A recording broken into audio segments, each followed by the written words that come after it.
made up to look like the Mad Max cars. It's just like, Man. I was say a lot of the pictures I saw looked really awesome, and that's like I'm not anywhere near as big a fan of any of those people, or even you, Moon. But that would be one of those things. Where it's like I would like to go just to see what everyone does. You'd like to Like, that was- experience it. Yeah, that's why I like to go into the Ren fairs too. It wasn't because I was a big fan of like, swords and stuff. It was Medieval just- role it play. was- Yeah, it was just Yeah. fun seeing how serious some of these people took the stuff, Right. and being able to walk around with a chicken leg Yeah. and a Yeah. huge thing of ale. That was Yeah. Can't well, go wrong. from everything I've heard about the Wasteland Weekender, it is full of the nicest people because they're all just about having a good time. Yeah. So it's just a bunch of people having a laugh and a joke, and everybody's just kind to each other. And Chilling in the desert. it's the nice side of it's the best community on the internet, ours. Except they're all about Mad Max shit instead. Yeah. Hello, Risen Sparrow. Plus, they do have the miniature model of the Exxon Valdez that they use to film for Waterworld, and that is a prop that they use at the Wasteland Weekender. Oh, nice. It just seems I've heard many awesomely a story crazy. about that place. You should they have a bunch of YouTube trailers up. You should, when you get the chance, you should just watch some of the YouTube trailers of all the shit people get up to there. It's like, okay, so you're all just insane. That's great. That's my kind of people. And that was like too when like a buddy of mine, we had, what was it, Carnival of Chaos that was up here in Michigan. I don't know if that goes around the country or not. I think it was only up there. Okay. But basically it was, you camped out and it was just heavy metal music the entire time you were there. Like no Mhm. matter what time of day or night it was, you could find a stage that was playing heavy metal music. And a lot of the people were nice. You had a couple people that were either too drunk or took way too many kinds of drugs, and Yeah. people jumping into your campfire and stuff like that. Yeah. I went to go hang out with a bunch of my buddies, and I don't think I slept for like 3 days Yeah. because between the amount of crazy people that were there and just hanging out with like all the, everyone there, because they were all friendly. Yeah. So just, hanging out, talking with people, listening to the music. And then I think when I got home, I probably slept for like 24 hours. Yeah. Yeah. Man. All right, you guys ready to start this thing? Yeah, sure. Why not? Yep. All right, starting in 3, 2, 1. Welcome back to another episode of That Video Game Podcast. I'm your host, Boston, and joining me as always is Moonpeer. Howdy. And the Nimp.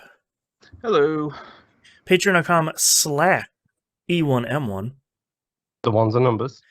You can get all the behind-the-scenes, early access, exclusive audio. The exclusive audio for the Outcast this week is definitely a trip.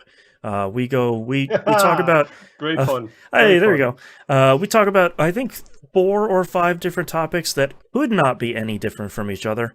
We do a little bit of video game talk this week, which is uncommon for the Outcast. So, if you want to hear us relive some great PS1 and PS2 memories, you can go listen to the Outcast. You get early access to We Rogue Like It, early access to Critical Misses. We just started recording Season 10 as of today, which is a wild thing to think. So if you want 2-month early access to that, it will be very timely when it comes out.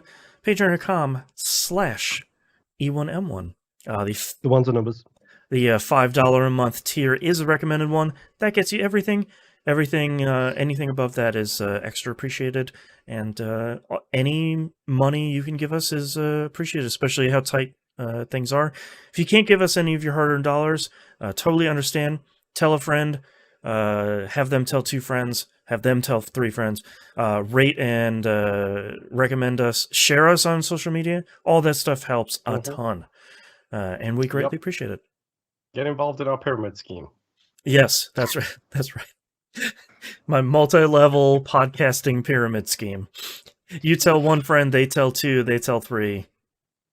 Next thing you know, we're as famous as a bunch of white dudes playing D&D. Moon, what have you been playing this past week? Okay, so I honestly only have 3 games to talk about this week. Okay. I'm not going to talk about one of them because somebody else on the show has played it and I want them to take the lead on this. Okay. Translation, I'm lazy, is what that is. I appreciate the honesty. Honestly, it's also because I don't want my opinions to color theirs. But weirdly enough, I've just realized I did the exact same thing with this week's episode of We Roguelike It. Also true. Which I didn't realize until right now. Right. So 2 games I have been playing, and as I joked about with Nimp pre-show, I'm literally just stealing everybody's sections now. Oh, so okay. I'm going to very quickly talk about the tutorial for World Flipper being pretty solid. Yes. And how I haven't played it at all other than the tutorial because it scares me a little bit. It is fun. The tutorial itself was very fun. I don't like the fact that there is no individual control on the flippers. That's a little bit annoying. Yeah, it's a little weird. I want a right and a left control, please. For those of you who don't know, World Flipper is the game Boston talked about a while ago, which is the pinball RPG gotcha game for mobile devices. Right. It's like a 3-player, it's like a 3-unit pinball game, and each one of your units has like a limit break that they can use. Yes. Yeah. And equipment and skills. It's a little bit bonkers. Yeah. The tutorial is fine. As I said, I haven't really played a lot other than the tutorial because, like I said, I don't know if I want a gotcha game in my life right now. Right. I don't think my phone could handle it, so I have to play it on my tablet, which means I'm basically doing this anytime I want to play it, where right, I'm holding the heaviest thing on the planet in front of my face. This giant portrait tablet right in front of your face. Exactly. So it's one of those things where I'm like, I don't know so far. But so far it seems so good. That's fine, whatever. My second game, and I just want to reiterate how much I hate you, Boston. Just gonna write for the it record. down. Write it down. We played it together a bunch this week. Yes, it seems the funny thing is I played a lot with other people this week, which is not something I normally do. Mm-hmm. Normally that is reserved for Fridays/Saturdays, but I did a lot this week with other people. So yeah, let's talk about Destiny 2. First off, let's talk about no spoilers. They did some story stuff this week that they've been teasing it for a couple of seasons now, and they just kind of did the thing this week that I thought they were gonna drag out for a couple more seasons. I thought that was gonna be like a Witch Queen thing. No, just like week 6, week 7 of Season of the Lost. Here you go, big story thing. This is the thing with the guy touching the thing, right? Yes, correct. Okay. Yeah. And that's about as spoiler-free as I can make it without actually... Yeah. So, as someone who's not invested in the lore at all, that's kind of interesting to me, especially now I know the backstory on that kind of thing. Right. I'm sure somebody mentioned it to me in the past, but as anybody who listens knows, I am a Pinnacle-only player. That's what I do. Correct. That's all I do. I need my gear score up so I can do the stupid things to get the stupid achievements. That's all I need. Once I've done that, I'll be released from my Destiny 2 prison. Mm-hmm. He says, knowing full well he could very easily get those 2 achievements this week, or not this week, this season. Mm-hmm. And yet is still considering dropping $100 on the Witch Queen expansion. Thanks for that, Boston. That's right. Yeah, but you get the cool, Halo helmet and the marathon gun. I don't care. I hate games as a service for this reason. Yellowhorn. Yeah. The funny thing is, I had a little Boston devil sitting on my left shoulder this week saying, the Witch Queen and the 30th anniversary stuff, if you pay the $100, you can get all seasons and you get a bunch of stuff in December and you get a bunch of stuff in February. So it's the one-time purchase. You don't have to worry about Destiny for another year and a half. You're good. Easy. One payment. Easy. Yeah. Games as a service. Yes. The worst thing is you also rope me in because you got me on as a substitute now as well for raid night. So it's one of Yeah. those things where it's like, if I'm not up to date and you put up the siren call of the substitution, That's right. it's like, That's right. And it's now like- it's crossplay. You don't have to buy it on multiple platforms. You just buy it on your Xbox. You can play with whoever, even those Stadia peeps.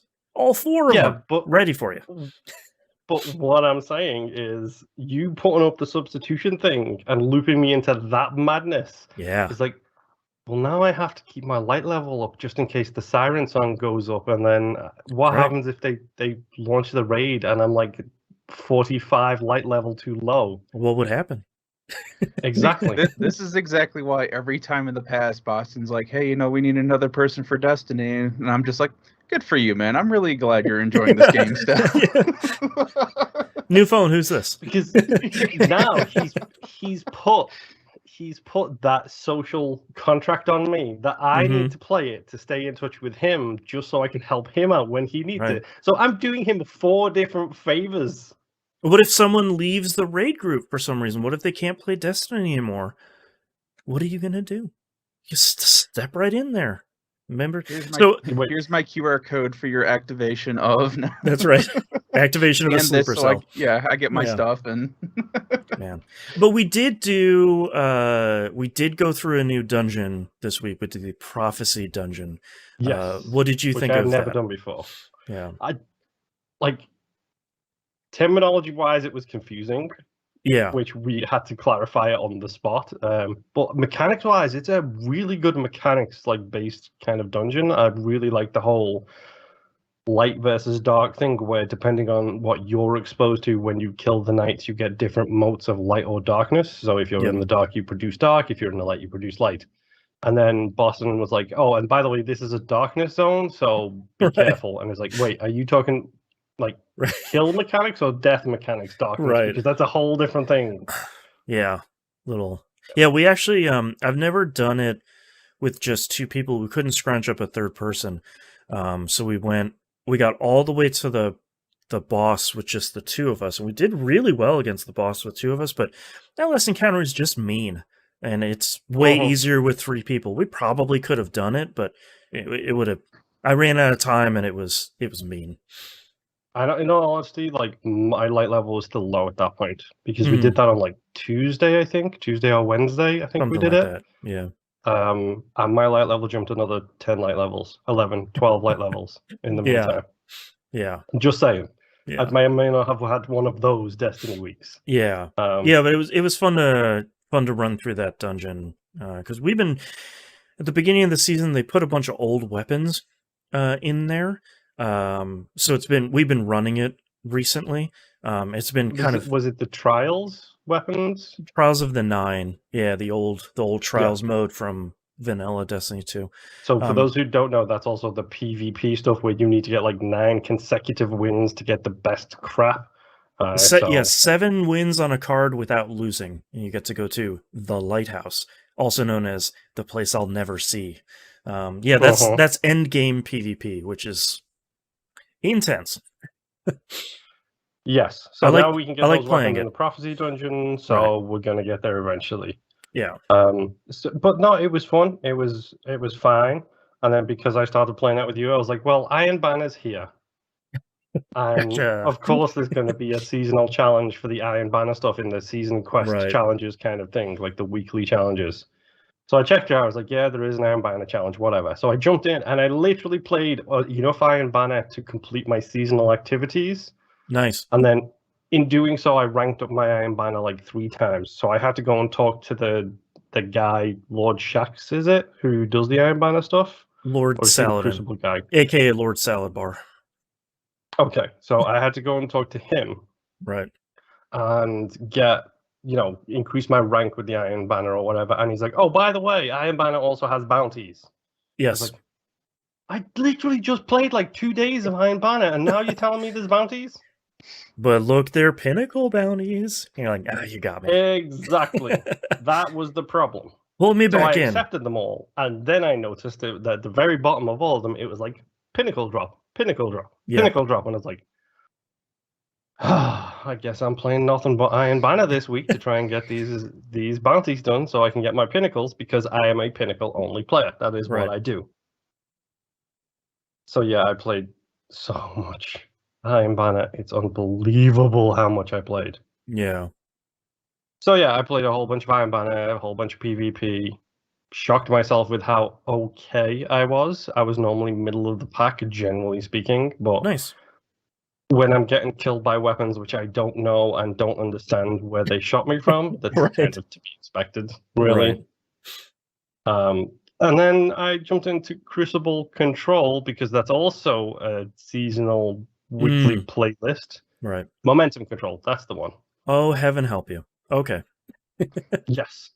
Because I had to kill 75 Guardians in that mode to get another one of my seasonal challenges done. Forgot about that. Yeah. I'm so sorry. I love Momentum Control, but it's mean. It's mean, however, it produces heavy ammo at a very impressive clip. It does, yes. Which allows me to equip the colony. Aha. Which allows me to kill Guardians, because light levels are disabled. Yeah, for anyone that hasn't played Destiny, Momentum Control is a spin on control, which is you're just controlling. Yeah, it's capture points. King of the Hill. It's capture points, and the more points you hold, the more score you get for each kill. Momentum Control, you don't generate ability energy or super energy naturally like you do in the game. You only generate those by killing enemy players, but your weapons do like 2 or 3 times the damage they usually do.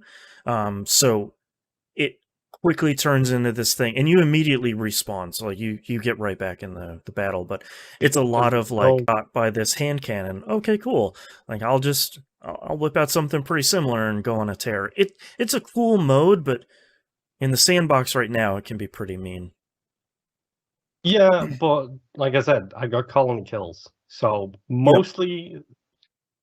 That's the place to do it. Let's do a Destiny deep dive lore, because apparently I'm that person now. Thanks, Boston. That's right. These episodes now have chapter markers for anybody that's interested. Just throwing that out there. Just check out your feed on your podcast app, and I'm sure it'll show it there. Unrelated. Last season, was it last season? Or the season before was Witherhoard, which I didn't get at the time. Yeah, the last couple like seasons, seasons ago. Yeah. Witherhoard is a kinetic energy slot special ammo grenade launcher that does damage over time, essentially, is what you need to know about Witherhoard. And it lays out an AoE field, too. Yes. Yeah. So I got that because that's kind of useful in the raid. It did get a little bit of a nerf this season, but not enough to take it out of the rotation for the raid from what I've seen. Right. However, to make it super powerful, you need the catalyst. Right. When you get a seasonal weapon like Witherhoard, or in like Aegis Scepter for this year, when you do the catalyst missions, I believe if you do it in the season it takes place, you get double the points towards it. Is that right, Boston? Quadruple. Yeah. Okay. 4 times the points towards it. So let's say, for example, so Aegis Scepter, I haven't got the catalyst yet, but let's say one of the things on it is kill Guardians in Crucible. And it'll say, oh, kill 100 Guardians in Crucible with Aegis Scepter to complete this section of the catalyst. The catalyst makes it more powerful, or adds an effect or something like that. So I go in, I kill 1 Guardian with the Scepter this year, and I get 4 kills towards that total. Correct. Witherhoard, I didn't do it in the season it came out. Yes. I'm doing it 3 or 4 seasons after it came out. Unfortunately. So I don't get the 4 times growth towards the catalyst progress.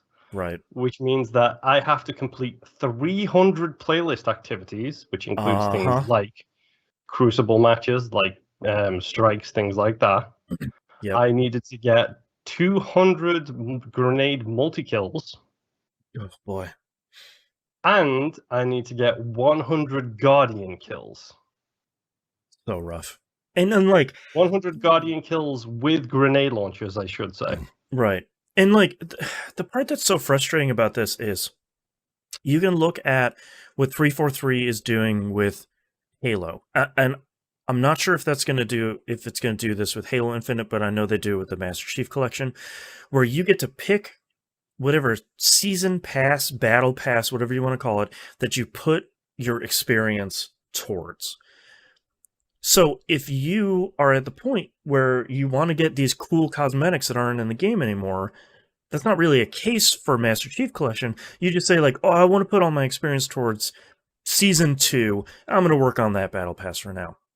That's something that's desperately missing in Destiny, not only for like old exotics and old transmog ornaments and stuff like that, but for stuff like this, where it's like, this gun is cool, and it came out in Season 12 or 13 or whatever. I shouldn't have to do 300 playlist activities just to get this catalyst, when during the season, somebody only had to do like 75, which is still a lot, but it's way more manageable than 300. It's really frustrating to see that as much as Bungie has really dedicated themselves to eliminating FOMO in the game, so like you can go back and you get all these exotics from the exotic kiosk in the tower. They will require some semi-pricey materials. There's still this stuff where it's like, oh, you didn't play Season 5, so this super cool thing that everybody that's been playing for 2.5 years is using. Sorry. It's just like, oh, you didn't play last season because something happened. Sorry. Like that still just sucks. Yeah. I really want them to change that model. And like, to be honest, like my biggest struggle is finding a grenade launcher I like, because I like Witherhoard, but Witherhoard in PvP is only useful on the Hive map, where it's in the moon and it's the really close quarters one. For control, where that one in the middle spawns the heavy ammo right in the middle with it, and then you just plop Witherhoard in that middle point and people go into it and die. That's fine. That's the only one where the Horde is useful for, and I am terrible with grenade launchers. So I have been using the Colony, which is the thing I referenced earlier, which is a grenade launcher that has heat-seeking grenades. Yeah, shoots out like heat-seeking robot grenades. Yeah. Yes. So momentum control, I literally run, I grab whatever heavy ammo I find, I look to where the enemy is capturing a point, and I just go bloop, bloop, bloop, and fire 3 grenades in that direction and hope for the best. Literally all I do. But thanks to that, I'm now at 47 out of 100 Guardian kills with grenade launchers. So I'm almost halfway there. And I've still only done 97 playlist activities since I got that catalyst, which was like 2.5 months ago. Right. Jeez. Yeah. It's a little bit crazy. It's a bummer. I played too much PvP this week. I did, however, get all of my weekly quests all caught up to the current, so I'm not like 3 weeks behind on that stuff anymore. And I genuinely, it's been a really good podcast game where it's like, I don't care. I'm just going to go. I don't care about PvP enough to where I'm like, stick my Dolby Atmos on and turn the volume way up so I hear can the footsteps at 45 Like, I don't care about that stuff. So I will literally have a headphone like this in one ear, and then my big chambered headphones over the top of it, so I can still hear stuff from my other ear, and I'm listening to Star Wars Minute while I go, which... Thanks, Star Wars Minute. I am now so far behind on every other podcast that I listen to. It's ridiculous. Right. Because I'm up to The Force Awakens on Star Wars Minute, and I'm very curious about their opinion on the new Star Wars movies, because they're my favorites. So I played too much Destiny is what I'm saying. Yeah. And yet still, not once this week did I play a single match of Gambit, which is arguably the best mode in Destiny. I love you and I share the same Gambit brainworms that seemingly our group in our clan loves Gambit and pretty much nobody else does. Yeah, and I was a little bit annoyed, which I did. I think I mentioned it to you in passing like the day after on Friday, I think it was, or Saturday. I was like, because I was playing Iron Banner by myself, and you guys were all playing Destiny on Thursday, and then like Clan XP, Clan XP, Clan XP, Clan XP, and I was like, what's all this Clan XP stuff? What are they doing? And then I looked at our clan page and it was like the Gambit check mark was suddenly filled out, and I was like, Oh yeah. there's only 4 of them, and they're playing Gambit, and they can clearly see I'm online. I didn't even. I'm not used to this many people playing Destiny, like all hours of the day. So it's usually like, oh, it's Destiny, like everybody else is asleep, like it's Thursday, like it's a school night, like nobody's on. But I'll look next time. I promise. Sure. Brain Eater in chat says he loves Gambit too. That's right. It's the best. Because Gambit is the best. Yep. But yeah, I'm sure I will come back with more Tales of Destiny 2 next week, because apparently I'm on that treadmill hardcore, which that's what I was talking about earlier. The little Boston Devil on this shoulder, talking about spending $100 on Destiny.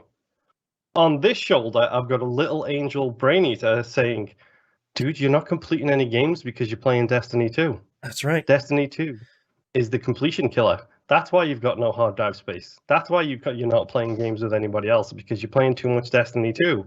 So I literally have the angel and the devil sitting on my shoulders, but Moon, towards and away from Destiny 2. You need to be the devil on Brain Eater's shoulder saying, look, this is all on Game Pass. You can get the entire thing. The season pass is only $10. It's very reasonable for the amount of content you get. I can help Sherpa you through it. There's never been a better time to play Destiny 2. This season is super long. It's until I'll give you the flashcards after this. But like, you can be the devil. Join the clan. Look at all those cool benefits. Dude, you know what the easiest way to do that for Brain Eater is? You love the way it feels to shoot. Now, you love the way it feels to shoot, and I play it on a semi-daily basis. So you will always have somebody to play it with. Brain Eater just says, stop it, Boston. There's never been a better time. I'm not gonna lie. I'm genuinely enjoying playing Destiny, and I hate the fact that I just said that out loud. It's like poison on my lips.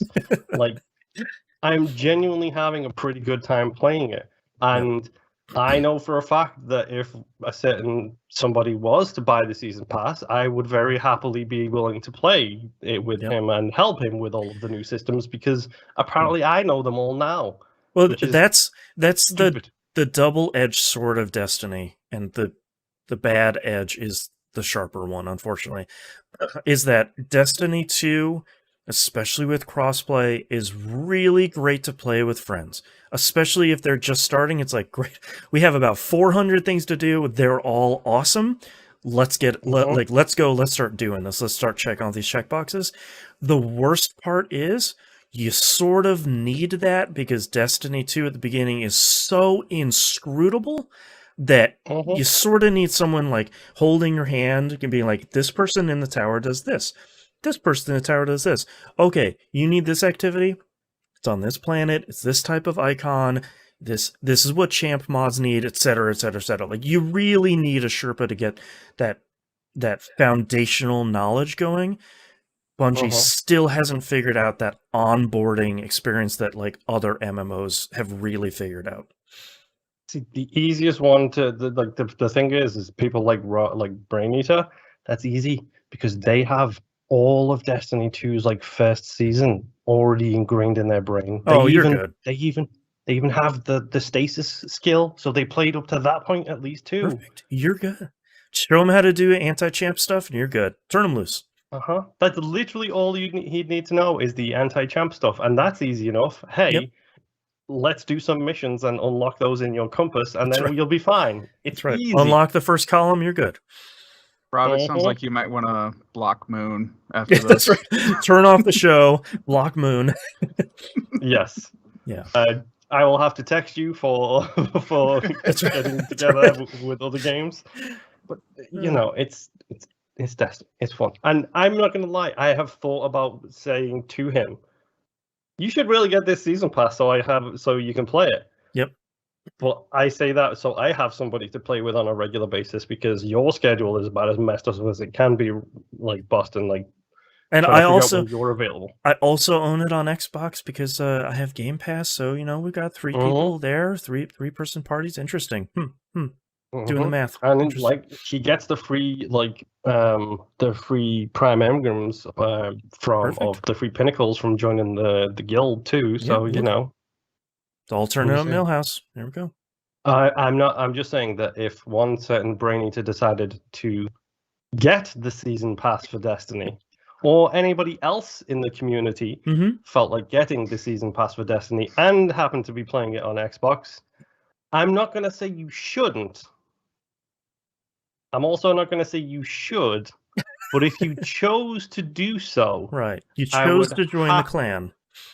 I would happily help you get your footing again in this insane, crazy world that we live in. Yes. Ditto. That's all I've been playing now. Take it away. Get us off Destiny 2 now, Save- please. save Thank us, you. please. All I have to say is I zoned out so hard that when you said I Tales absolutely of don't blame Destiny you. 2, my mind clicked together. It's like, oh, we're talking about a PS1 JRPG. When did that That's right. start? That's right. No. I absolutely do not blame you. All right, so Tales of Arise, sticking with the Tales of theme that Moon started. I am in the last, well, I'm in the 5th area. There's 5 areas on Danon, the world that you're on. So for all intents and purposes, I am in the last area. I am guessing that at some point I'm going to the other planet. Right. Only because you see it anytime you look up in the sky. Right. So boy, that planet seems so interesting. Anyways, it's like, yeah, exactly. all right. It wouldn't be a Tales game without some exploit kind Right. of close to outer space. So, Yep. But yeah, really good. I am missing a party member right now. Mm. My main character has regained his memories. Things have gone completely sideways. And I'm still only doing about 100 points of damage on anything that I hit. So, Tales games. I am picking up, I didn't realize this, but I am picking up these items. They call them artifacts in the game. And I wasn't really paying attention to them until I found the artifact page in the game. And it turns out that these artifacts are things from other Bandai Namco games. Oh, cool. So I have like the Crocodile Mallet, which comes from the Crocodile arcade game that was basically Whack-A-Mole. Right. So you get that. I just picked up the drums from the, was it Toki drum thing? Taiko Drum Master? Taiko, yes, there you go. Yeah, that's cool. I have that now. So, and these do like, I don't think you can do anything with them right now. I think it's when you go into New Game Plus. These items actually do something and you can activate them. Oh, wow. So like the newest one that I picked up, it looked like the Nightmare and the Soul Edge from Soul Calibur in one. Wow. And then I read the description and it is. Nice. But if you activate it, you only do 1 point of damage. Right. So I'm like, well, I'm not that far off from that anyway, but it's not anything that I can mess with right now. So that'll be cool to find those and see what they do with all of them. But it feels short right now. Mm-hmm. Like it, not in a bad way. I just feel like I'm progressing a lot faster than I ever have in a Tales game. Right. Because usually at this point, I think I'm like 30 hours into it. And normally at this point, you're just now starting to explore, like, I don't know, a whole other continent or... or like you get free reign to actually explore. Yeah, which isn't something that this game's really giving me, but it feels like the story is slowly starting to come back together and sounds like I'm getting towards the end, which, I mean, it wouldn't bother me. As much as I love a good 80-hour JRPG, I also don't mind the 30-hour JRPGs. Yeah, exactly. Now, the question, though, is are you progressing fast because it's a shorter game, or are you progressing fast because your brain is wired to break these kind of things and just min-max it by accident? I mean, really, it could be either one. I am guessing, though, it is probably a slightly shorter game just because of how well it's doing. Not saying that Tales games could never do well before, but it seems like this game has reached a way wider audience than the series has ever hit before. Yeah. And it's the systems and all that are still as complicated as they've always been. So I'm thinking it's a mix between the story and it not being 100+ hours that has everyone. Right. That and we're in this weird hellscape, so someone's looking for something bright and fuzzy to look at. So. Well, I think it came out on PC day and date as well with the consoles. Like, it's the first Tales game on the new consoles too. Like, it's Unreal Engine 4 or 5. It's like an Unreal Engine game, so like it looks incredible. Like I think they kind of nailed it. Plus, I think a lot of people are more interested in playing JRPGs now because it isn't like Dragon Quest VII, where it's like, this is genuinely a 120-hour game. It's like, no, you're probably going to get in 30, 40 hours. The story's going to keep moving. There's not going to be a ton of grinding if you put it on easy difficulty, which JRPGs have now. Like, I think they're doing well to reach a bigger audience. Well, and also the fact that you're playing an adult character. You're not playing 16-year-old so-and-so who happens to be the chosen one. The old man in your party isn't 23 years old. Yeah, exactly. Like and at the point I'm in now, it's like there's still like you're still not the chosen one. No one in your party is the chosen one. You just happen to be able to do what you can do. Right. And you happen to be at the right place at the right time. So there's none of this, fantasy, you pulled the legendary sword out of some rock and now you're good to go. It's just the group's kind of bumbling along and making it work. Mm-hmm. And I think the fact that the story is a bit more serious, with dealing with slavery and all that stuff, that it's probably caught a lot of people by surprise. But it's fun. I still really love it. I also have a side story with it because my collector's edition finally came in like a week after it was supposed to be here. Oh, nice. So I was like, all right, cool. And the box is massive. Yeah. And so is the statue. Like the box is this size because the statue is this size. I ordered the PS4 copy of it because I didn't know I was ever going to get a PS5 at all. So when I got it and I opened the box, there's a PS5 copy in there in my PS4 box. Oh, okay. So I had to send in a ticket with Bandai Namco that I'm still waiting on because they got inundated with tickets and stuff. I think they're still messing with shipping issues and all that. Right. So I had to send a picture because they were like, "Oh, we want a picture of this." I'm like, "Well, I can give you a picture of the box that the big box that says PS4 on it, and open it and show you the PS5 case that's in there." Right. So I'm waiting to hear back from it, and it's not a big deal because they gave me the digital code for both versions. So I've been able to play it this entire time. But I kind of just wanted to get the ticket in case there was somebody out there who bought the PS5 version who now has my PS4 version. Right. To kind of help give them credence with their ticket. Yeah. Man. But everything's been going fine. Their support has been great so far. Like I said, they've just been behind, which is completely understandable for everything that's been happening. So really great. You should check it out if you haven't started playing it, Boston. Yeah, it's on my list. I would like to play it before Game of the Year this year, because I feel like I would probably enjoy it based on the demo.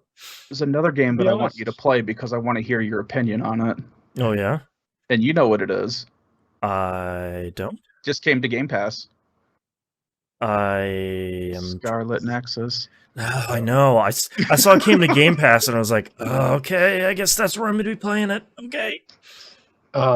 So I think one of the reasons this game has also probably made a big impact is one of the things that's always helped the Tales series is it doesn't have 9 after the end of it, or 11, or 15.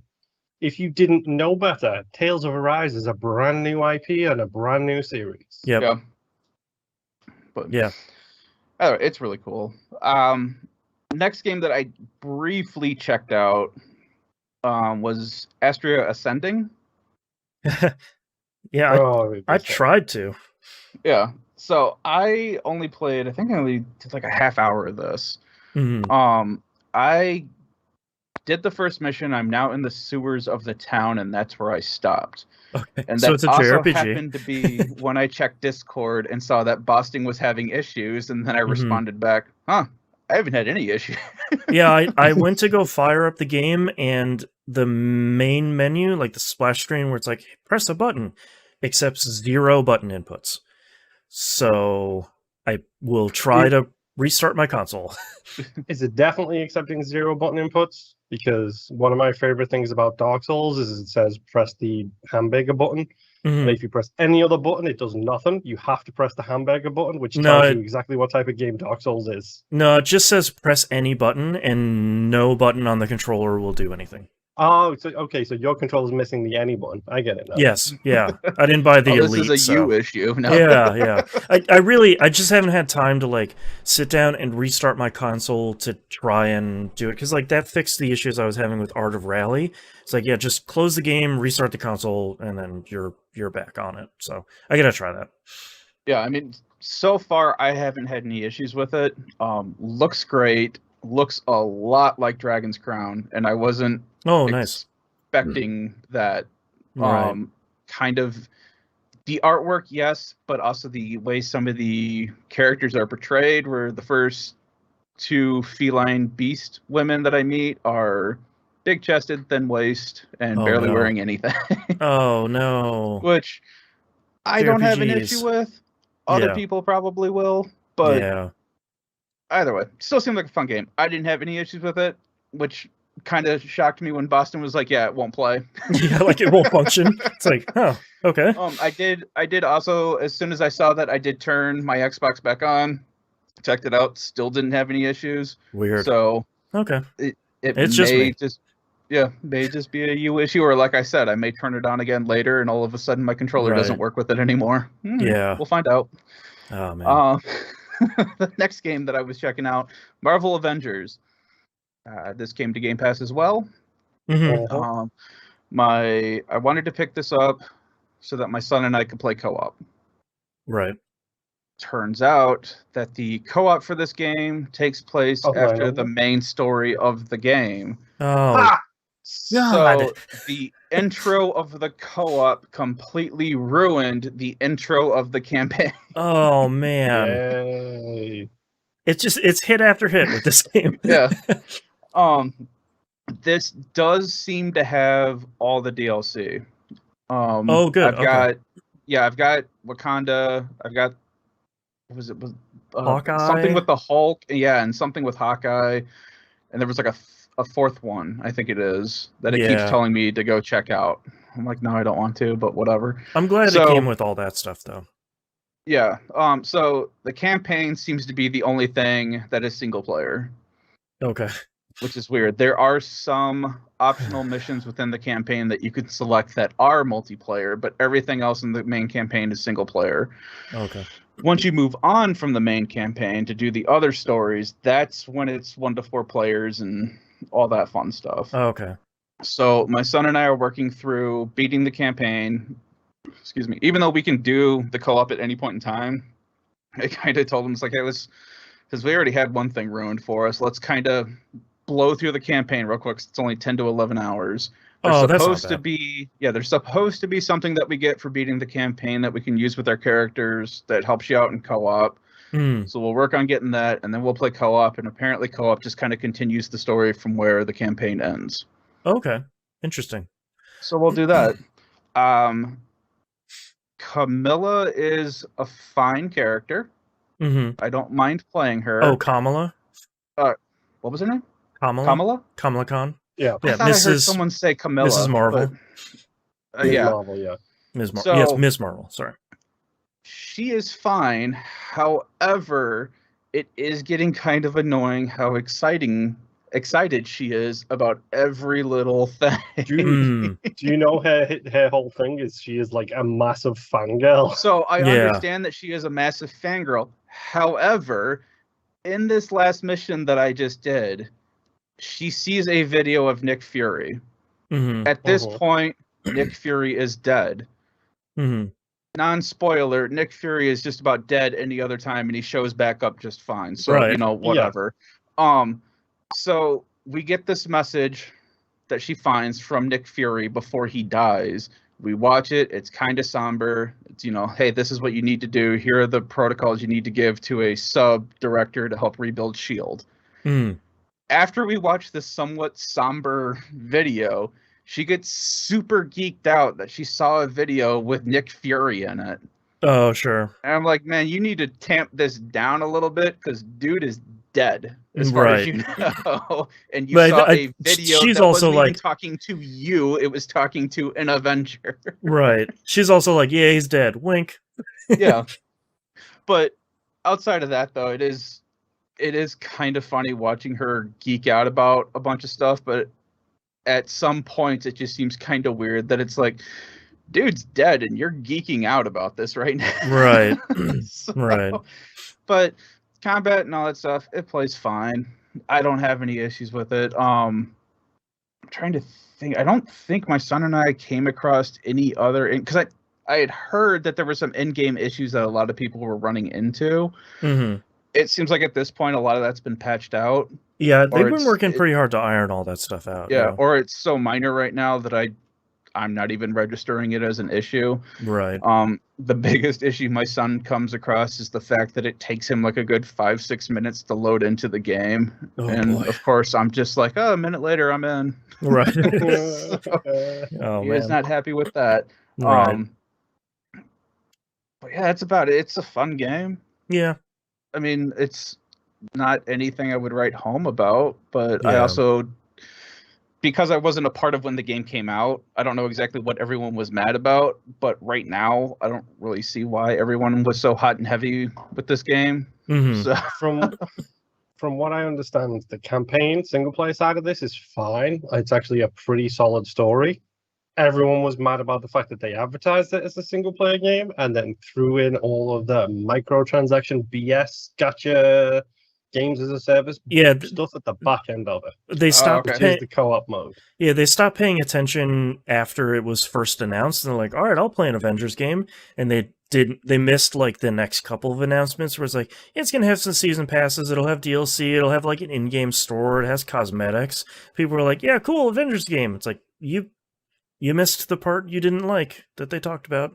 yeah, I was like, so far I do have a character card for each character that's unlocked that allows you to do like daily and weekly missions and stuff like that, which gets you like the little cog credits or whatever so that you can buy costumes and you can unlock costumes as you meet certain conditions and stuff like that. Mm-hmm. None of that matters to me. I don't care. Yeah. So but yeah, we're having fun with it. Hopefully we'll have more fun in co-op once we stop spoiling the hell out of this game. My last game that I have to talk about, which is going to lead me into a little bit of a rant at first. So between Marvel and this last game, I was reintroduced to Ready to Start. Okay.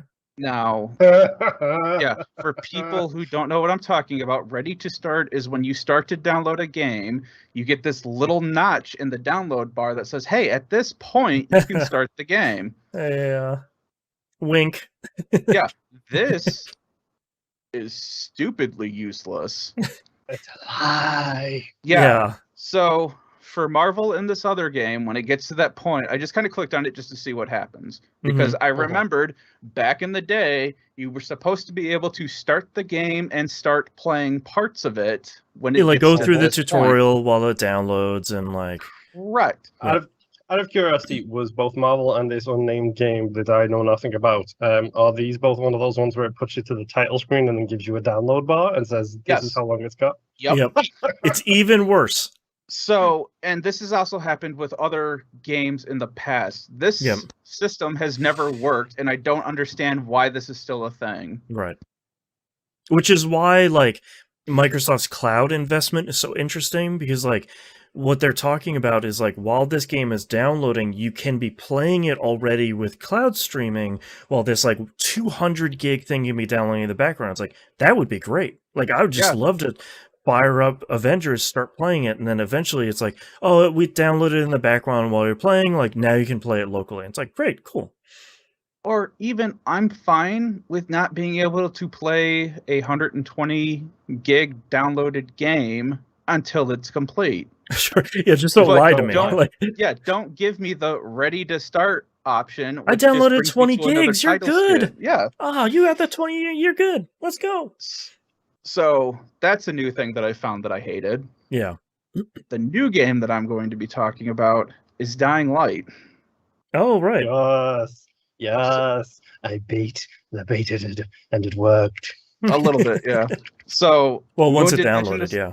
Yeah, Moon did mention this, and then I think it was the next day I sent you a text saying, "Hey, what was that game that you were the zombie game you were talking about?" Zombie It was parkour. What Dying was that Light. thing? Yeah, and I'm like, all right. So I looked it up.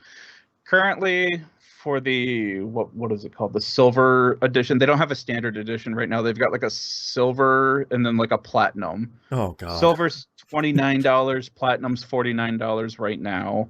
Mm-hmm. It's a bunch of DLC. I went with the silver, $29 one because I'm like, I Right. don't even know if I'm gonna like this game. It's a zombie You, game. you really don't need the invasion DLC where you become a zombie and you chase people down in the night. You don't need any of that. Yeah. Hmm. So after the game lies to me about it being ready to start, it finally finished downloading. And I booted up. I'm like, all right, cool. Let's check out and see what this does. And I get, probably about 10 minutes in, and I already have a zombie in a bikini running at me. I'm like, man, I'm getting like Dead Island vibes off of this game. Like real hot and heavy. Mm-hmm. And then I look it up and find out that either it's people from that developer or it is that developer that made this game. I'm It's like, people from it. They all Okay. left basically and started their own studio because they weren't happy with how Dead Island 2 development was going. Wow, I So they didn't know all that. left and started their own and made Dying Light. So Interesting.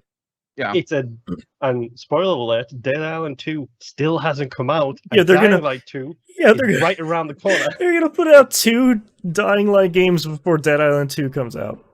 It's the Gran Turismo Forza debacle all over again. Right. Yeah. Oh man. So after I get done with that, I'm like, all right, cool. I start looking up. It's like, okay, this game's been out for a while. What's stuff that you should be doing? What can you do? And then I come across like all these videos about like, oh, hey, you should check out certain areas to get certain unique weapons and stuff like that. I'm like, cool. So I go exploring, and there is a lot of parkour in this game. Mm-hmm. You are pretty much encouraged to the 9th degree to not be on the ground. Okay. Not even because there's like a ton of zombies. There are, but you're constantly racking up experience points for your agility and stuff like that, just jumping around, screwing around. So I'm bobbing and weaving. I'm climbing, cars, jumping up on top of buildings, doing all this fun parkour crap. And then we met up, I think it was Tuesday night? I don't remember, sometime earlier this week. Yeah. Yeah. I reached out to Moon and be like, hey, when are you planning on playing this? He's like, oh, we'll meet up then. And we do. Mm-hmm. I had some issues with my microphone to start because I realized I haven't played multiplayer on the new Xbox, so everything was set up on the old.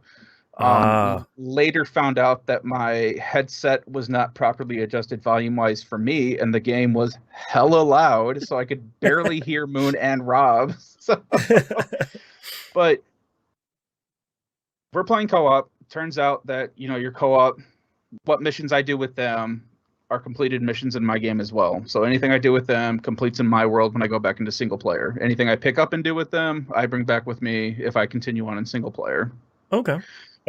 Works out really well. Nice. We do a night mission, but like the first night mission where the game's like, hey, go get this airdrop. And so we go there, and then Moon and Rob tell me, hey, as soon as we do this, you're going to have to make a beeline to the tower. Mm-hmm. Okay. We activate the cutscene. We do a beeline to the tower, and I am lost. I remember why now. I remember why this happened. So I think like Moon's sitting there like he's trying to like throw. What were you doing? You were turning on like a UV light or something like that. You were trying to distract the things that were chasing me. Yeah, you have a UV flashlight, and when you are running, like the infected that are chasing you, very tough to kill, but they don't like UV light, so you have a UV flashlight. So I would take the rear, and then every now and again turn around, and it'd be like a game of statues, and turn around and be like, Right. fight, and then everybody would stop, and then Right. give them a couple of seconds, and then turn around and keep on running, kind of thing.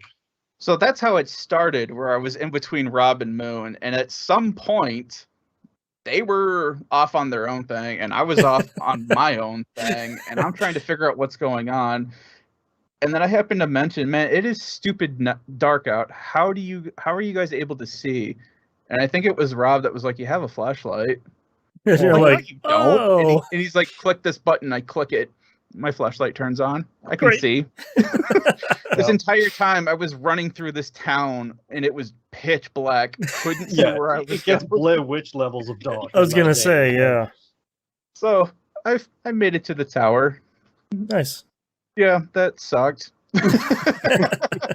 You get the true Dying Light experience.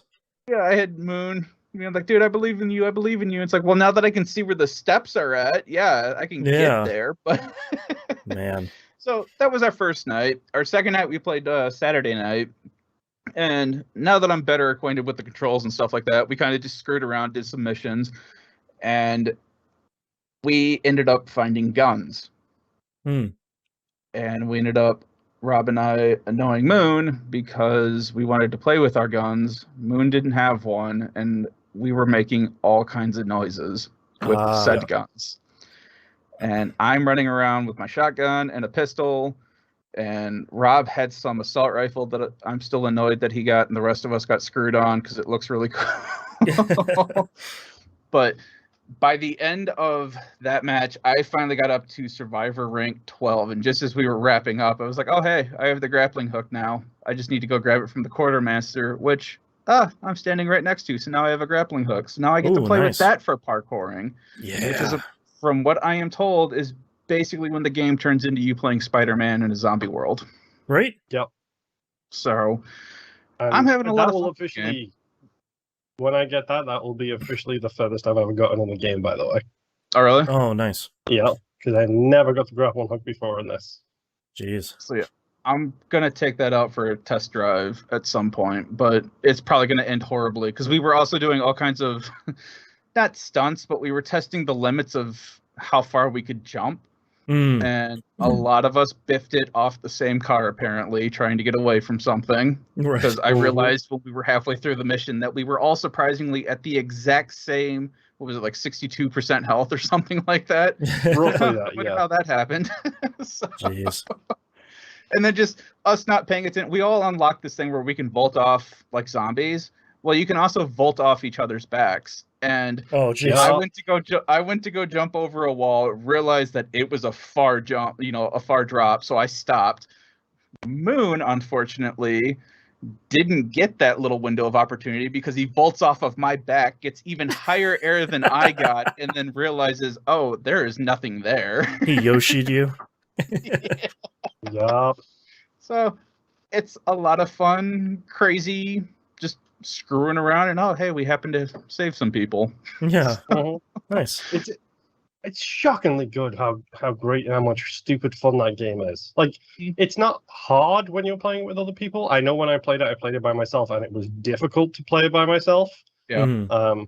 But with a bunch of other people, it's nowhere near as hard, but it's so much more stupid fun. Yeah, finding out that we can throw firecrackers into a fire pit and just light up a bunch of zombies. Yeah. Great. Dumb stuff. Yeah. So, yeah. That's all, unless Moon's got anything else to say about it. I love Dying Light. I'm annoyed with myself for waiting this long to continue to play this game. Yeah. And now I have the perfect excuse to continue playing it. And like I have you and Rob right there, and we already have a fourth person already scheduled for for joining in for the fun, because apparently getting the polyamory achievement in Boyfriend Dungeon isn't enough. There is also a polyamorous achievement in this game, and it's for playing 5 missions with 4 people. Oh, there you go. Now that we've got most of the co-op achievements out the way, I think that's the one, but we do have another person who... This will be the person we will have to stop and save. You already know who it is if you know who I talk about on a regular basis. But yes, we do have a 4th lined up for that specific moment, which should be fun. Yeah, I look forward to it. It's a lot of fun playing co-op. So, but that's all I've been playing this week. I spent like an afternoon. I'm not going to talk about this game specifically. I spent an afternoon this week getting cross save working for Genshin Impact finally, so I can now play that across multiple platforms. It's not a hard process. Like, I went through the normal stuff of like, all right, on my previous Genshin account, I just changed the email address, signed in my PS4, set that to the right email address. But the problem is, every time you go to interact with your account in any form or fashion, you have to solve a puzzle. It's either like click on these things, slide puzzle, or slide a puzzle piece or something like that. When I'm talking about doing anything, I am including logging into your account, clicking the change, that's a puzzle, clicking the change email address button, that's a puzzle, getting a code to change your email address is a puzzle, entering the code is another puzzle, changing your email address to another one is another puzzle that needs another code that then, like, every single thing you do is one of these puzzles. So, like, a thing that could have just taken me 15 minutes legitimately took me 2 hours to just set it up on all of these platforms. It works perfectly, though. Like, now that I have it all set up, it works really great. It's just a long road to get to that point. I think part of that was because a lot of people were complaining. I don't even know if it has it because I didn't see an option, but they don't have MFA. They do not, no. I kept looking for it. I think this was their response instead of doing MFA was, okay, we're just going to put in all these stupid things. Speed bumps all over the place. Yeah. So I've got that all set up because I keep looking at the challenge where it's like, you can get your own teacup house. I'm like, yeah, I want to do that. And it's like, you got to do all these other quests first. It's like, crap. Okay. All right. I got to do all that. So hopefully at some point. Let's start off with a bad here on my list. Dragon Quest Dai, A Hero's Bonds came out on mobile devices.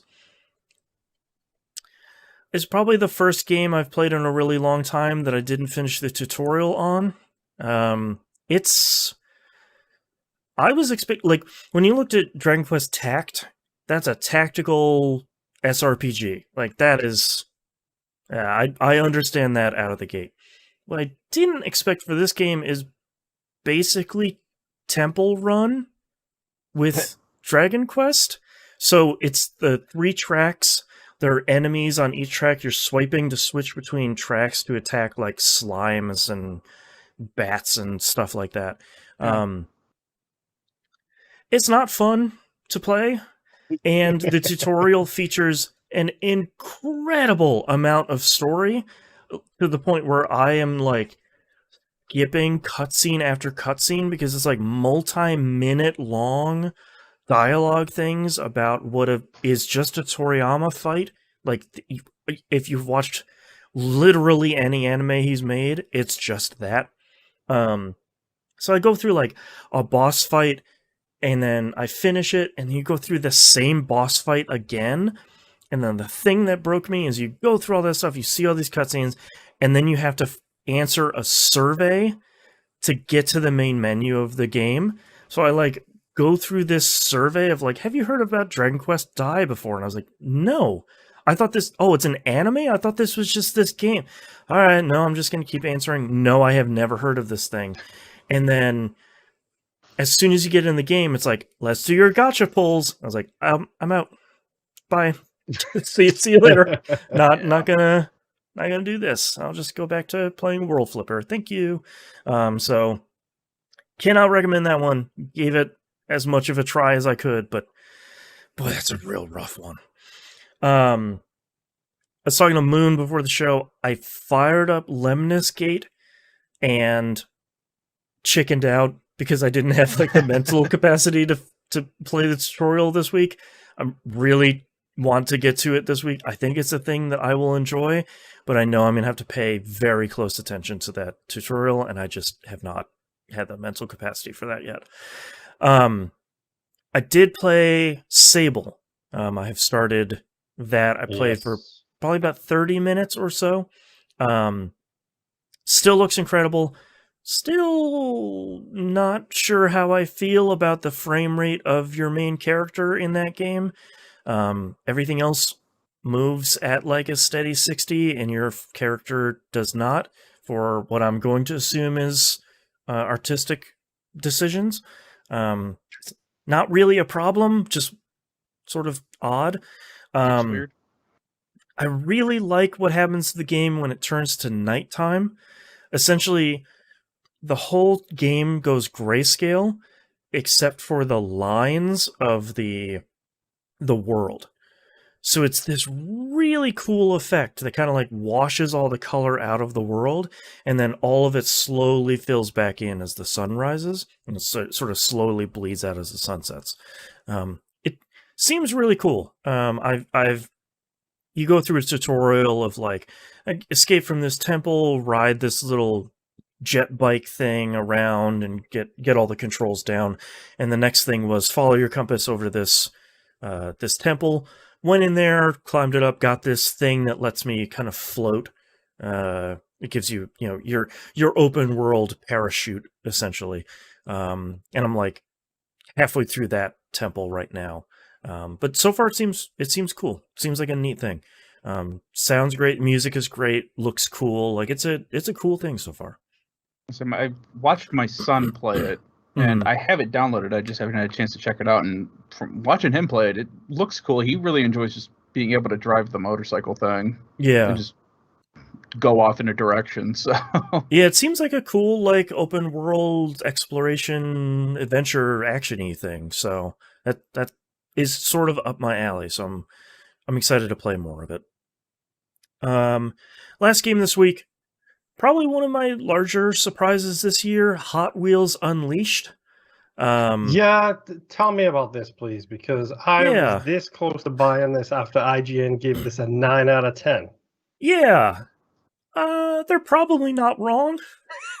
I bought this because I've been playing racing games with my kid for as long as she wants to play before she says, "Hey, can I play Astra's Playroom again?"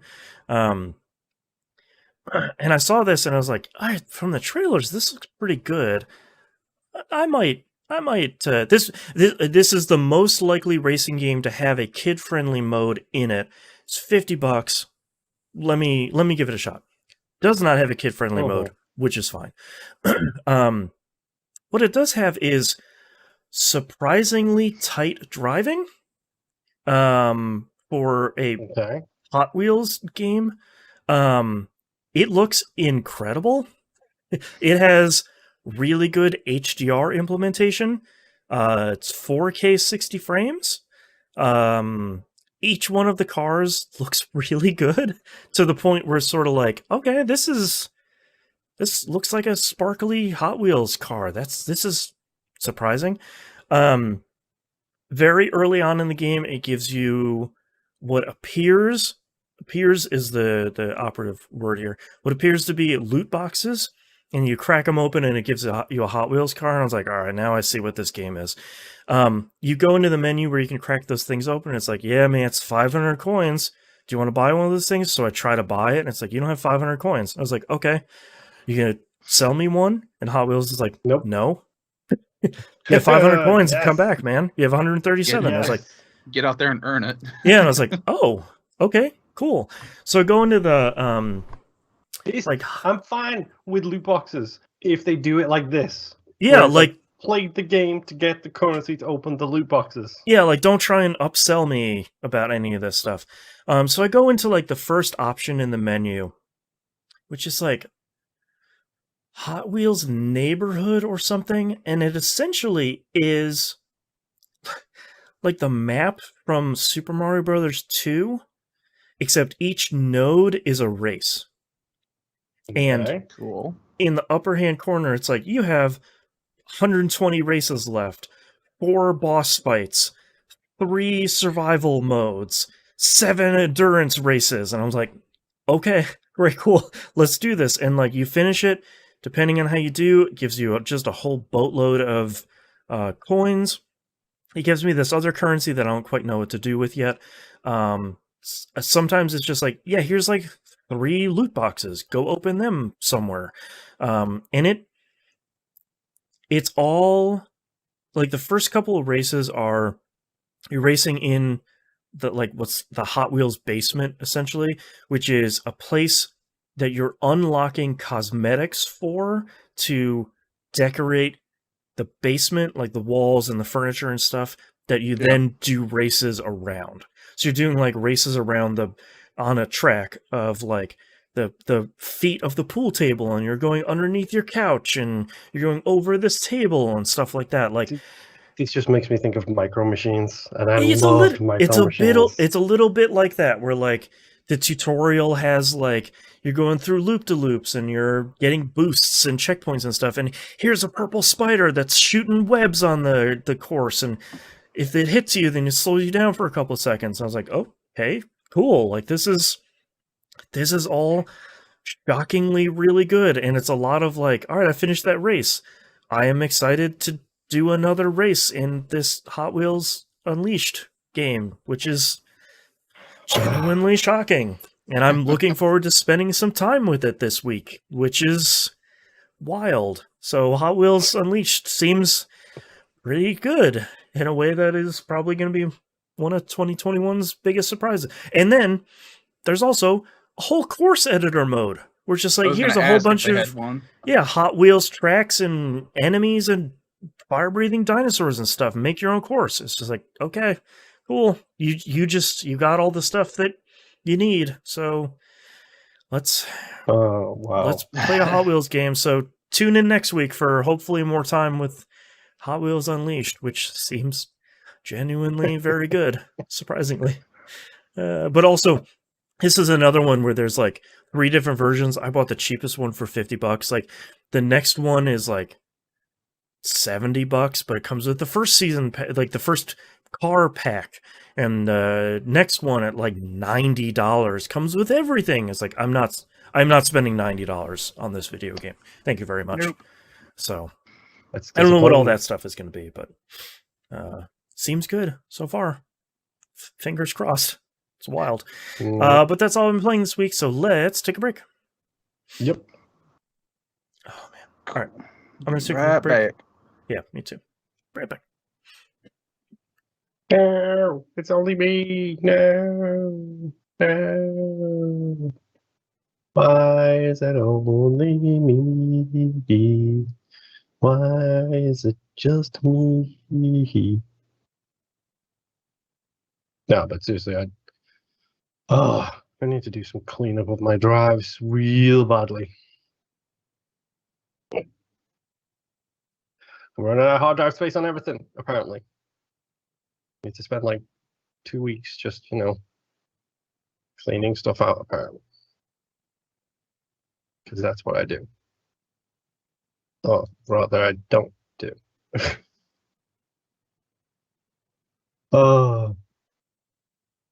Hi, chat.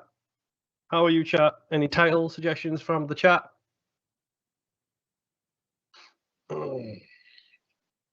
Yes, Brenita, I know I have a Destiny problem. You too could have a Destiny problem. All you need to do is join in the fun. I wasn't kidding, by the way. You should totally buy the season pass and then we can play together. I'm just saying. I can get you up to the appropriate light level real quick. Play some games. Have some fun. I'm the captain now. Do you get that? I'm the captain now. I'm the captain now.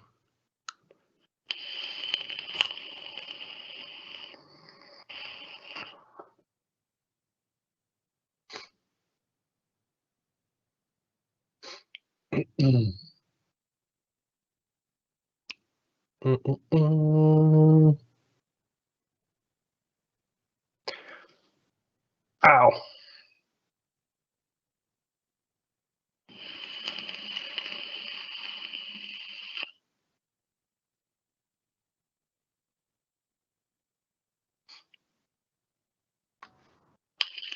Sun's out there telling me I'm at 75% in Avengers. I'm like, I think I'm at 30.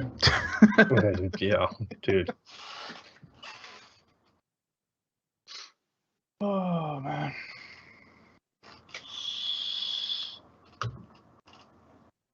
You know, the only thing I don't like about Dying Light is that they kept the repair thing in there. Yeah, and I don't like the fact that each weapon only has a certain number of repairs. Yep. I mean, Like it's. that. I'm not a fan of degradation to begin with. Yeah. But yeah, the fact that some of them you only get 3 repairs on, and then it's just garbage. Uh-huh. But It kind of sucks, but at the same time, it does keep the loot elevator or the loot escalator going. Yeah, because you can eventually get more loot to remake the thing, but Yeah. oh, you can repair them up to 10 times? Wow. Yeah, I think it depends on each weapon. Each weapon has like fucking ridiculous things. Like that XP sword has 7 repairs. Yeah. On it, which is kind of cool. Oh, Boston, why are Yeah. Bungie emailing me asking me to buy a hat? Because you got Augur's Scepter, so you can go buy a beanie from the store. Yes, as I a can. reward, if you'd I'm like. not gonna lie, it's a sick ass looking beanie. Yeah. Yeah, most of the times the stuff tempting. that they do is like, here's a cool art print, or here's like a cool t-shirt for doing stuff. The beanie is not my jam. It's not your jam because you live in fucking hotland. That's true. I live in fucking coldland as soon as the winter hits. So I'm not a big hat guy anyways. I've got a large gourd, so hats so aren't do my I, thing. dude. Yeah. Beanies are the perfect hat for people with large gourds because they That's stretch. fair. That's fair. Maybe I should invest in the beanie life. Yeah, Rob, but why do I want to put a mod on a weapon that's going to break soon anyway? It's pointless. That's right. Yeah, that is true. Why have you not bought the Destiny Season Pass again, Rob? I'm telling you, it's not as much of a grind as you think it is. Like, you can play it once or twice a week, if that, and just do a couple of hours and be fine. In fact, I would recommend only playing it once or twice a week. And don't do what I did and go PvP nuts this week. Don't make any game your life. That is not healthy for anybody. I don't know. My Xbox is kind of my wife. So don't let my JRPGs hear you say that. Yeah. No, don't make any game your waifu. That's for sure. Yeah. All right, you guys ready to do this other segment? Yeah. All right, starting in 3, 2, 1. Let's talk releases for the week of October 4th, 2021. Alan Wake Remastered comes out. PS4, PS5, Xbox One, Series X, and PC. It's only $30. That's a great price. Good job. I was not going to buy this game. I wasn't going to. No. And then I saw that note. Well, my assumption was like, yeah, it's a remaster. It's going to come out $60. That's what it always does. And they're like, yeah, it's $30. It's like, perfect. I think it's probably $30 because it doesn't have HDR. Okay. Because they couldn't implement the HDR with the original engine. Basically, they'd have to recode it from scratch to be able to do the HDR one. But it is up-resed, up-frame rated, and everything else they can do without adding the HDR stuff in. Right. Yeah, it's a bummer not having that game have HDR because like it would be such a cool use of the tech.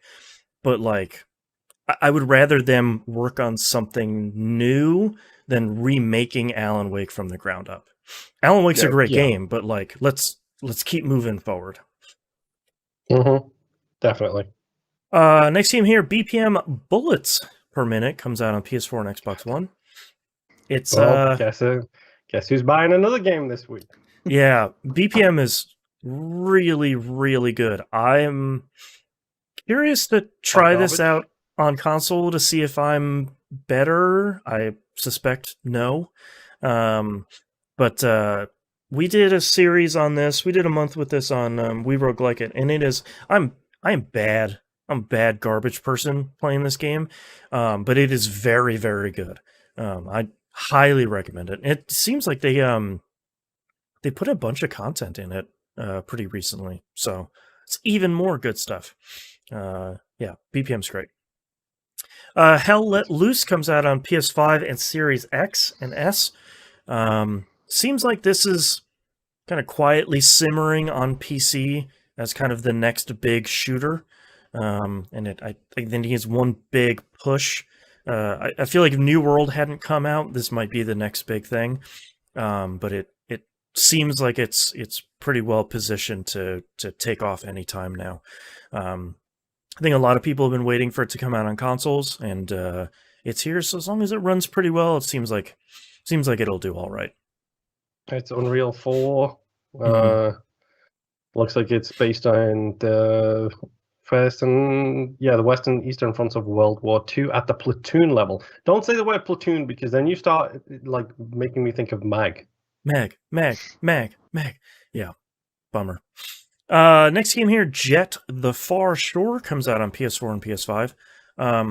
I still don't really know what this game is, but I am more than happy to go into it blind, just to play it, because it seems like it's a cool thing. I think that team has earned some of my trust, and it probably won't. It's not going to be that expensive, so it's not going to be a huge ask. Lego Marvel Superheroes comes out on the Switch. I wanted to call this out because it's one of my favorite Lego games. Is this the one that came out on the original Xbox One? Like it was a release game for the original Xbox One? Yes, it's like the 360 and Xbox One. This is the first Lego Marvel game. The one where you're on the Shield helicarrier and the helicarrier, and you can skydive into New York. Yeah. Yep. Okay. Yeah. It's a good game. Yeah, this one's really good. It's one of those few Lego games that manages to have a lot of content, but never too much. Like you can look at the list and say like, all right, that's a lot of content for 100%, but it's not like Lego Batman 3 where it's like, all right, I finished this planet 1 of 7. Nope. I'm out. See you later. It also has one of my favorite achievements, which is "Don't I Know You?" ? Which is teaming up Captain America with the Human Torch. Yep, it's really good.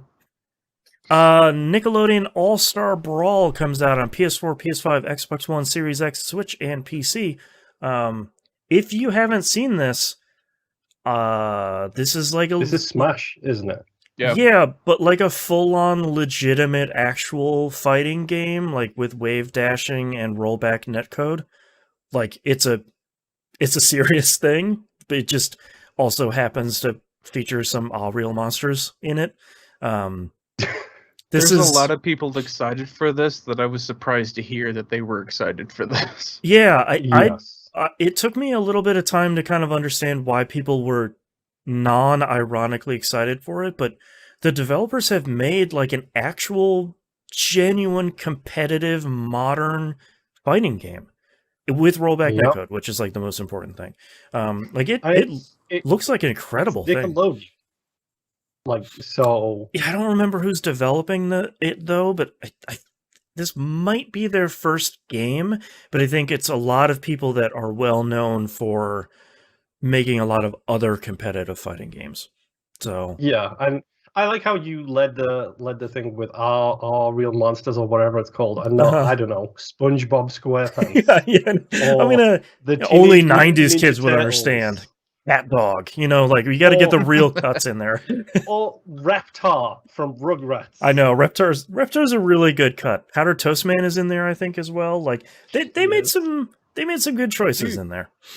Zim is in there. He is, yeah. Yeah, it's a who's who of Nickelodeon characters that you may not have known that Nickelodeon owns. Yeah, it looked. Who knew? Nickelodeon is the Disney for the alternative kids choices. That's right. Yeah, it shockingly looks like a really great game. It's not my scene, but I hope this does really well. Especially because Nintendo will not stop sending cease and desist letters to tournaments of Smash.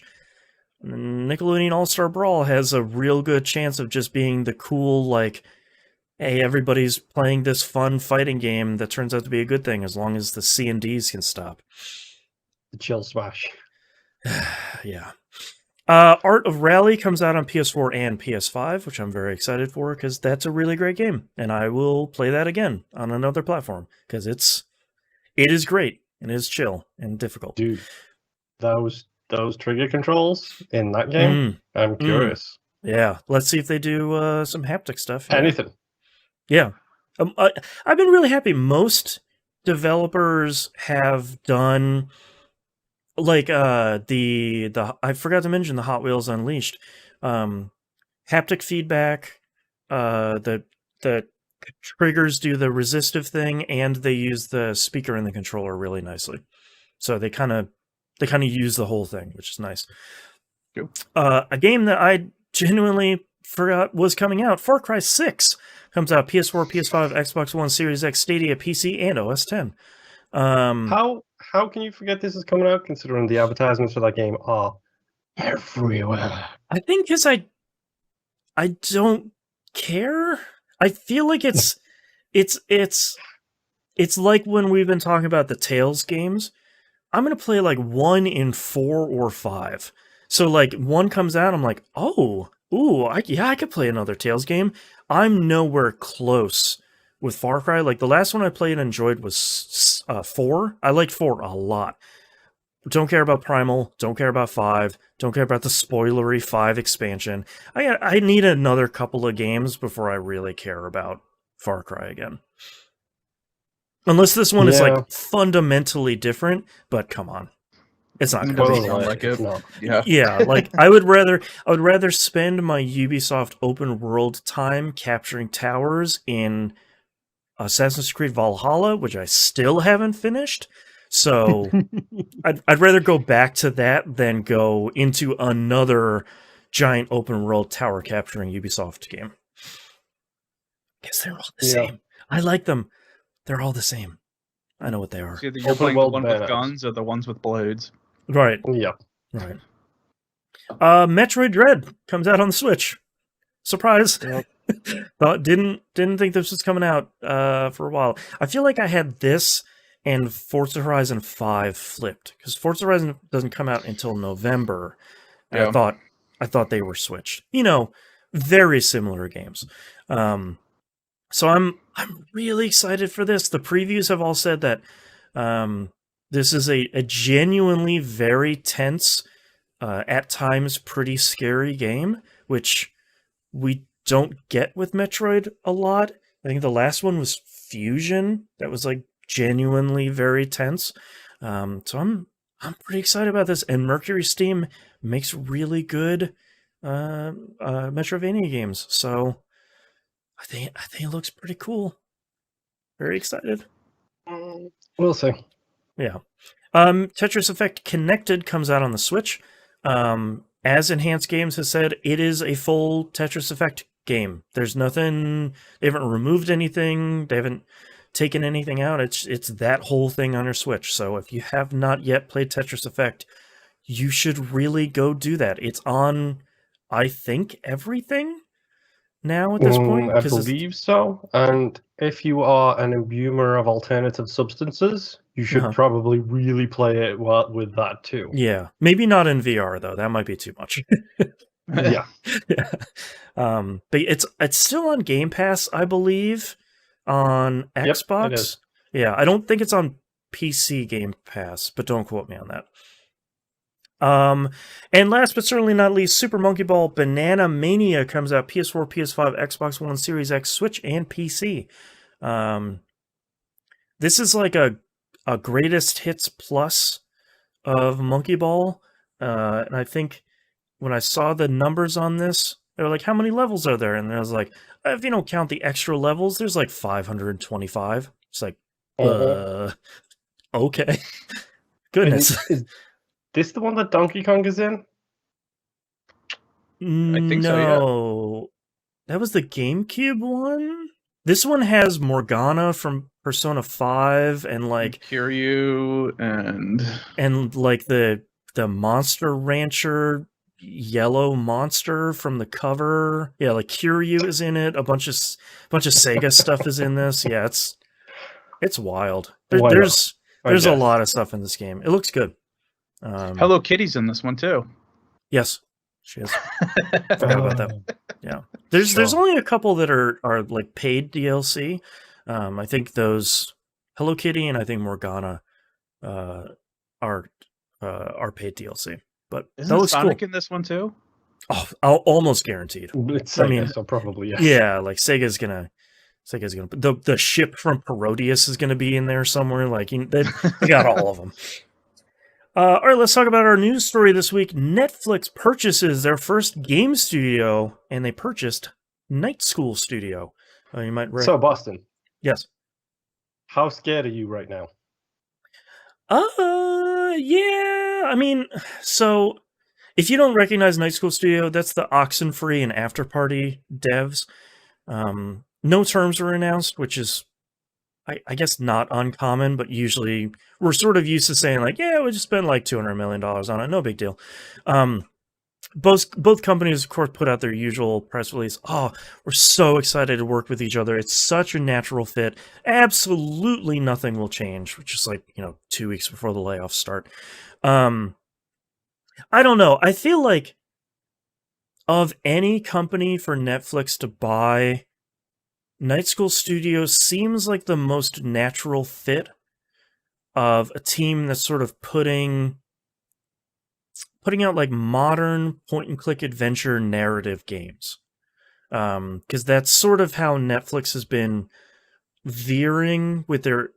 So if anyone doesn't know, any of Netflix's like the choose your own adventure stuff, that's all written in Twine. So they have managed to take the Twine like visual novel engine and make it in like Adventure with Bear Grylls. So they've been sort of veering towards that stuff pretty naturally as it's gone. So I feel like Night School Studio is probably an easy decision for them to pick up. The thing that I'm worried about is after Oxenfree 2. Because are they just going to be the Netflix games studios that I got to use it on my TV with my remote to play these things, which would feel like an awful waste of Night School Studios' talents? Or are they just going to bankroll a studio that's kind of doing similar things to what they're doing? That's the big question here. And I feel like we might not know that for maybe a couple of years. So either we hear from Night School Studio again or we don't. Which... Or we hear about how it was quietly shuttered. Yeah, someone is like, hey, what happened to Night School Studios? I was like, oh yeah, like 5 years ago, they just dissolved. They all work at Netflix now. It's just, Netflix games, which would be its own kind of separate bummer. But yeah, that was the only real big news story this week. As you could tell from the releases, it's just kind of release season. And there's the only other thing too was rumors out of Bloomberg again about a 4K Switch that dipped the stock price so badly. Nintendo of Japan had to make an announcement on Twitter saying "LOL, no," wink. So that cycle is the Sonic cycle is starting back over again about a 4K Switch. So, lock your doors. But that's our episode this week. Thank you very much, everyone, for listening. You visit us at tvgp.tv. Everywhere to find and follow us is on the right-hand side of the page, including our Discord server. Please come hang out with us. It's a good time. It's open to all. And our Discord, our Patreon link, patreon.com/E1M1. The ones and numbers. We talked about all the cool benefits for you, the listener/patron. Benefits for us is that you keep the lights on here. I was thinking about it. We are rapidly approaching 14 years of doing this show. Never once have we had downtime because of Libsyn, our fantastic podcast host. That we don't use anything free like Anchor or any of these other places, largely because of that uptime guarantee. There's no shade for anybody that's using any of those platforms. Like, use what's right for you.